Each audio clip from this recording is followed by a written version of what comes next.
اس تشریح سے یہ بات واضح ہوتی ہے کہ الحمدللہ رب العالمین ایک ایسا جملہ ہے جس میں ایک دعویٰ کیا گیا ہے اور اسی جملے میں اس کی دلیل بھی فراہم کی گئی ہے۔ یہ دعویٰ تو یہ ہے کہ الحمدللہ یعنی تمام تعریفیں اللہ کی ہیں، جس کا مطلب پیچھے میں یہ عرض کر چکا ہوں کہ اس کائنات میں جس چیز کی بھی تعریف کی جائے گی وہ حقیقت میں اللہ تبارک و تعالیٰ کی تعریف ہوگی، لہذا اللہ تعالیٰ ہی تمام تعریفوں کا صحیح مستحق اور سزاوار ہے، اور اس دعوے کی دلیل ہے رب العالمین کہ تمام تعریفیں اللہ کی ہیں۔ کیوں؟ اس لیے کہ وہ سارے جہانوں کا پروردگار ہے، وہی ان جہانوں کا پیدا کرنے والا ہے، وہی اس کو پال رہا ہے، وہی ان کی نگہداشت فرما رہا ہے، وہی ان کی ضروریات کو پوری کر رہا ہے، تو اس لیے تمام تعریفوں کا استحقاق اسی کو جاتا ہے، کسی اور کو حقیقت میں تعریف کا استحقاق نہیں ہے۔ اس کی مثال ایسی سمجھیے کہ جیسے اگر ایک لکھنے والا کوئی اچھی تحریر لکھ رہا ہے تو وہ لکھنے والے کی طرف منسوب ہوتی ہے، اگر حقیقت میں لکھنے والا اس کے ہاتھ میں قلم ہے جو لکھ رہا ہے تو، لیکن اگر کوئی اچھی تحریر لکھی ہوئی ہے، کوئی اچھی تصویر بنی ہوئی ہے، کوئی اچھا منظر نظر آ رہا ہے اور کسی نے کوئی سینری بنائی ہے، تو آپ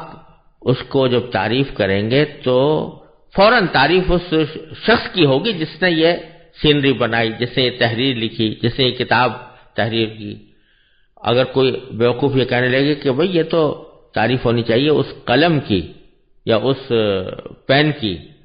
جس کے ذریعے اس نے یہ تحریر لکھی ہے یا سینری بنائی ہے، تو یہ حماقت کی بات ہوگی، اس لیے کہ اس قلم کا تو بیچارے کا کچھ اختیار نہیں تھا، یہ تو ایک ہاتھ تھا جو اس کو مختلف طریقوں سے چلا رہا تھا۔ وہی قلم اگر کسی اناڑی کے پاس چلا جاتا، کسی بچے کے پاس چلا جاتا، تو وہ ٹیڑھے ترچے خطوط بنا کر بالکل بیکار قسم کی چیز بھی سمندر عام پر لا سکتا تھا، لیکن کیونکہ ایک ماہر لکھنے والے کے پاس پہنچا اس لیے اس سے تحریر بہت اچھی ہو گئی۔ تو اسی طرح جس کائنات میں جتنے بھی اسباب ہیں وہ سارے کے سارے ان کی مثال لکھنے والے کے ہاتھ میں قلم جیسی ہے، ورنہ اصل میں اس سبب کو مؤثر بنانا اللہ تبارک و تعالیٰ کا کام ہے۔ اس لیے یہ دعویٰ جو کیا گیا تھا کہ الحمدللہ تمام تعریفیں اللہ کی ہیں، یہ رب العالمین اس کی دلیل ہے، اور اگر آدمی اس پر غور کرے تو پتہ چلے گا کہ واقعتاً اس کائنات میں حقیقی تعریف صرف اللہ ہی کی ہو سکتی۔ یہ الحمدللہ رب العالمین کا مختصر مفہوم تھا۔ اب اس کے بارے میں دو تین باتیں اور قابل ذکر ہیں۔ پہلی بات تو یہ کہ اللہ تبارک و تعالی نے اپنی کتاب کا آغاز الحمدللہ رب العالمین سے فرمایا۔ بسم اللہ الرحمن الرحیم کے بعد سب سے پہلا جملہ یہی ارشاد فرمایا گیا کہ الحمدللہ رب العالمین۔ یہ در حقیقت ایک تعلیم ہے، اور حضور اقدس صلی اللہ علیہ وسلم نے اس تعلیم کو واضح بھی فرمایا ہے کہ جب آپ کوئی خطاب کرو، کوئی اہم بات کہو یا کوئی تحریر لکھو تو اس کا آغاز الحمدللہ سے ہونا چاہیے، اللہ تبارک و تعالیٰ کی تعریف سے ہونا چاہیے، اور وجہ اس کی یہ ہے کہ جو کچھ بھی توفیق ملے گی وہ اللہ تعالیٰ کی طرف سے ملے گی، جو خیال دل میں آیا ہے وہ بھی اللہ تبارک و تعالیٰ کا پیدا کیا ہوا ہے، اس خیال پر عمل کرنے کا جو طریقہ سکھایا ہے وہ بھی اللہ تعالیٰ نے سکھایا، اور اس کو اس طریقے پر عمل کرتے ہوئے جب وہ عمل کرو گے تو وہ بھی اللہ تعالیٰ ہی کی توفیق ہوگی۔ لہذا پہلے ہی قدم پر یہ احساس دل میں پیدا کر دیا گیا ہے کہ جو کچھ میں کرنے جا رہا ہوں یا کہنے جا رہا ہوں وہ سب کچھ اللہ تبارک و تعالیٰ کی توفیق کا مرہون منت ہے، اور اگر اس میں کوئی اچھی بات ہوگی تو وہ در حقیقت اللہ تبارک و تعالیٰ کی تعریف ہوگی. ایک مقرر ہے، بہت اعلیٰ درجے کی اس نے تقریر کی ہے، تو اس اعلیٰ درجے کی تقریر کا جو اصل، اس کی تقریر کا جو اصل لطف ہے اور اس کے اندر جو حسن پیدا ہوا ہے وہ تمام تر اللہ تعالیٰ کی تخلیق سے اور اس کی توفیق سے ہوا. اور عام طور سے ہوتا یہ ہے کہ بندہ جب کوئی اچھی تقریر کر لیتا ہے یا اچھی تحریر لکھ لیتا ہے تو خود اپنی خود پسندی میں مبتلا ہو جاتا ہے اور دل میں خیال آنے لگتا ہے کہ میں نے بڑا تیر مار لیا، مجھ سے بہت اچھا کام ہو گیا اور میں نے بہت کارنامہ انجام دیا. تو اس کے نتیجے میں بعض اوقات یہ خود پسندی انسان کو کبر تک اور تکبر تک لے جاتا ہے. اس کے نتیجے میں بندہ جو ہے متکبر بن کر دوسرے لوگوں کے ساتھ اہانت کا معاملہ کرتا ہے، تحقیر کا معاملہ کرتا ہے، اور بعض اوقات یہ اہانت اور تحقیر ان کی شدید حق تلفی کا سبب بن جاتی ہے. تو اللہ تبارک و تعالیٰ نے اس سورہ فاتحہ میں سب سے پہلے الحمدللہ رب العالمین کا کلمہ لا کر اور نبی کریم سرور دو عالم صلی اللہ علیہ وسلم نے اپنے قول و فعل سے اس پر عمل فرما کر ہمیں یہ تعلیم دی ہے کہ جب بھی کوئی اہم بات کرنا چاہو یا اہم کام کرنا چاہو تو پہلے الحمدللہ رب العالمین کہہ لو، تاکہ تمہارے دل میں تکبر کے، عجب کے، خود پسندی کے جذبات پیدا نہ ہو، بلکہ اللہ تعالیٰ کی دی ہوئی توفیق پر اس کا شکر ہو. اور شکر کی خاصیت خود قرآن کریم میں بیان فرمائی ہے کہ لئن شکرتم لازیدنکم، اگر تم میری نعمتوں کا شکر کرو گے تو میں تمہیں اور دوں گا.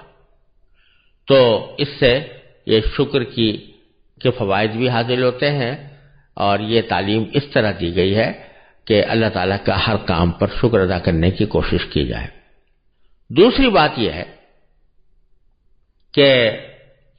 اس جملے میں الحمدللہ رب العالمین میں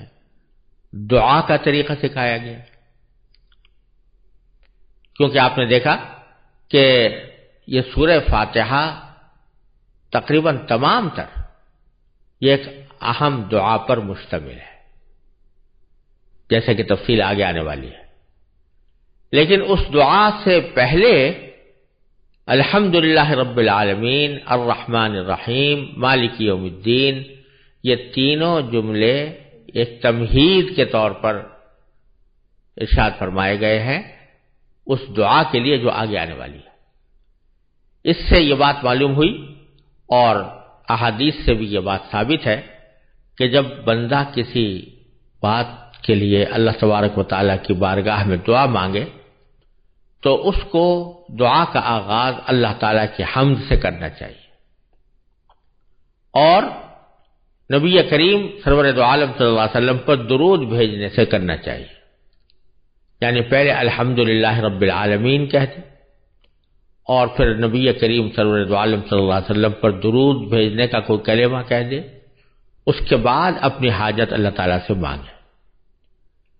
یہ اور حضور اقدس صلی اللہ علیہ وسلم سے یہی بات ثابت بھی ہے. اس کی کیا وجہ ہے کہ اللہ تعالیٰ کی حمد سے آغاز کیا جائے دعا کا؟ یہ ایک بہت اہم بات ہے اور وہ یہ کہ انسان کی کچھ نفسیات اس قسم کی ہے کہ جب اس کو کوئی حاجت پیش آتی ہے یا کوئی تکلیف آتی ہے جس کا وہ ازالہ چاہتا ہے تو اس کے دل و دماغ پر بس وہ اپنی حاجت مسلط ہوتی ہے یا وہ تکلیف مسلط ہوتی ہے جس کا وہ ازالہ چاہ رہا ہے. اس وقت وہ اس بات سے بالکل غافل ہو جاتا ہے کہ عین اسی وقت میں جبکہ مجھے ایک حاجت درپیش ہے، عین اسی وقت میں جبکہ میں ایک تکلیف کا شکار ہوں، اللہ جل جلالہ کی کتنی بے شمار نعمتیں عین اس وقت میں مجھ پر برس رہی ہیں. فرض کرو کسی کو بخار آ گیا تو بس وہ بخار کو تو لے کر بیٹھ جائے گا، لیکن اس بات سے غافل ہوگا کہ عین اسی وقت میں میرے جسم کے تمام اعضاء ٹھیک ٹھیک کام کر رہے ہیں، دل صحیح کام کر رہا ہے، جگر صحیح کام کر رہا ہے، آنکھیں میں بینائی موجود ہے، کان میں سننے کی صلاحیت موجود ہے، زبان میں بولنے کی طاقت موجود ہے، ہاتھ پاؤں میں چلنے کی طاقت موجود ہے، یہ ساری نعمتیں اللہ تعالیٰ کی موجود ہیں۔ ایک تھوڑی سی تکلیف آئی ہے کہ بخار آ گیا، لیکن باقی ساری نعمتیں موجود ہیں۔ پھر اس تکلیف میں بھی آدمی کو یہ خیال ہونا چاہیے کہ اس تکلیف کو دور کرنے کے کیا اسباب میرے پاس موجود ہیں۔ اگر کوئی مہربان طبیب ہے، معالج ہے کہ سہولیات میسر ہیں تو وہ ایک نعمت ہے۔ اگر اچھے تیماردار ہیں، تسلی دینے والے ہیں، وہ ایک نعمت ہے۔ دوائیں مناسب موجود ہیں، وہ ایک نعمت ہے۔ تو ان ساری نعمتوں کے اندر ایک تکلیف آئی ہے، تو اگر آدمی براہ راست بس وہ تکلیف تو مانگنا شروع کر دے، یا اللہ میرا بخار اتار دیجیے، یا اللہ مجھے تکلیف سے نجات دے دیجیے، یا اللہ مجھے صحت عطا فرما دیجیے، تو اس میں ایک شائبہ اس بات کا ہو سکتا ہے کہ آدمی ناشکری کر رہا ہو اور اپنی تکلیف کو تو لے کر بیٹھ گیا، اور جو ساری نعمتیں جس میں وہ لپٹا ہوا ہے ان کو بھول گیا۔ تو اس لیے تلقین ہمیں یہ کی گئی ہے کہ جب دعا کرنے جاؤ تو پہلے جو موجود نعمتیں ہیں جو ہر وقت تمہیں حاصل ہیں،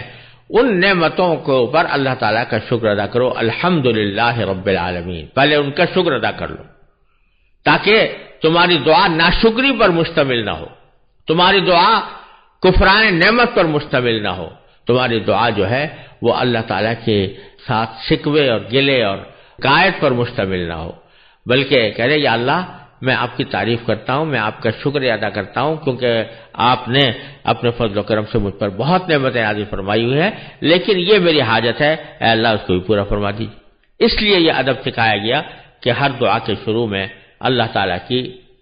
حمد کا کوئی کلمہ کہا جائے، الحمدللہ رب العالمین، یا اس کے ہم معنی کوئی اور کلمہ۔